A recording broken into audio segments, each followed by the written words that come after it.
السلام علیکم میرے پیارے دوستوں، ماں باپ کی خدمت کا بدلہ۔ دوستوں، ماں باپ وہ ہستی ہے جن کی خدمت کا حکم اللہ تعالیٰ نے قرآن میں 50 جگہ فرمایا ہے اور ان کے سامنے تیز آواز سے بھی بولنے سے منع کیا ہے۔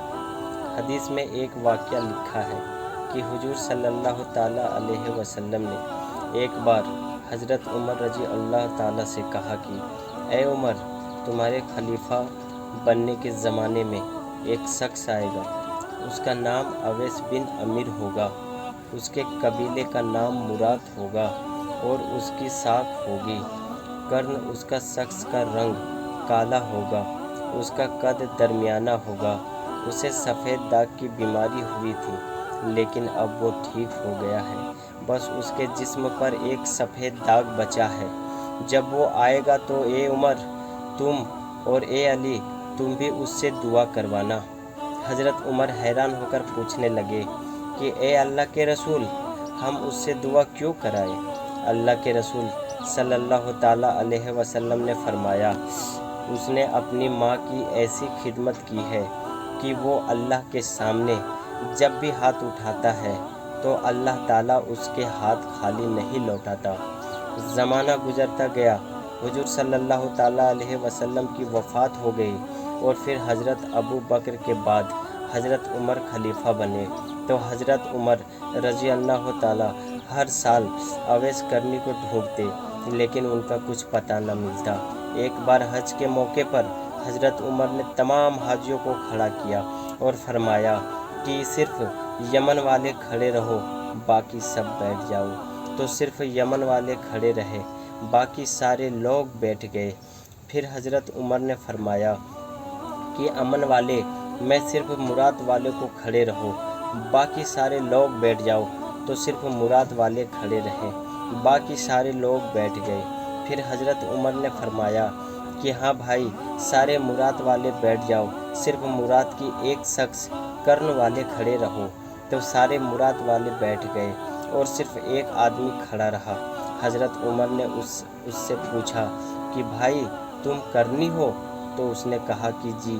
امیر المومنین حضرت عمر نے فرمایا کہ کیا تم اویس کرنی کو جانتے ہو؟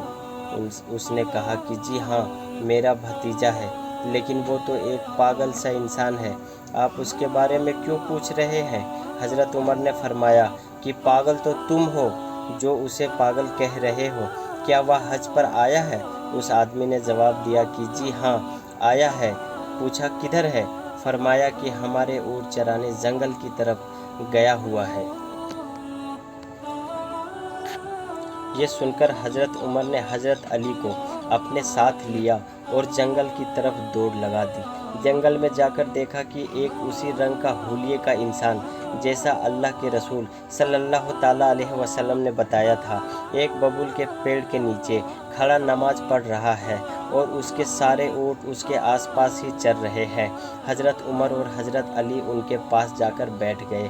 حضرت اویس کو پتہ چل گیا کہ کوئی میرے پاس آ کر بیٹھا ہے اور شاید میرا انتظار کر رہا ہے، اسی لیے جلدی سے سلام پھیرا اور پیچھے مڑ کر ان دونوں حضرات سے پوچھا کہ آپ کو کیا کام ہے؟ حضرت عمر نے کہا کہ تم کون ہو؟ جواب دیا کہ میں ایک مزدور ہوں۔ حضرت عمر نے پوچھا کہ تیرا نام کیا ہے؟ جواب دیا کہ اللہ کا بندہ۔ حضرت عمر نے کہا کہ اے میرے بھائی، ہم سب اللہ کے بندے ہیں، تم مجھے اپنا وہ نام بتاؤ جو تمہاری ماں نے تمہارا رکھا تھا۔ حضرت اویس کرنی کہنے لگے کہ تم اس سے کیا مطلب، تم جاؤ اپنا کام کرو۔ یہ سن کر حضرت علی فرمانے لگے کہ اے اللہ کے بندے، کیا تم انہیں نہیں پہچانتے؟ یہ امیر المومنین حضرت عمر بن خطاب ہے اور میں علی بن ابی طالب ہوں۔ یہ سن کر اویس کرنی سہم گئے اور ڈرتے ہوئے کہنے لگے کہ میں معافی چاہتا ہوں اے امیر المومنین، میں آپ کو پہچانتا نہیں تھا، میں اویس کرنی ہوں۔ حضرت عمر نے کہا کہ ہاتھ اٹھاؤ اور ہم دونوں کے لیے دعا کرو۔ یہ سن کر حضرت اویس کرنی رونے لگے اور کہنے لگے کہ کیا میں آپ دونوں کے لیے دعا کروں؟ میں تو آپ کے پیروں کے برابر بھی نہیں۔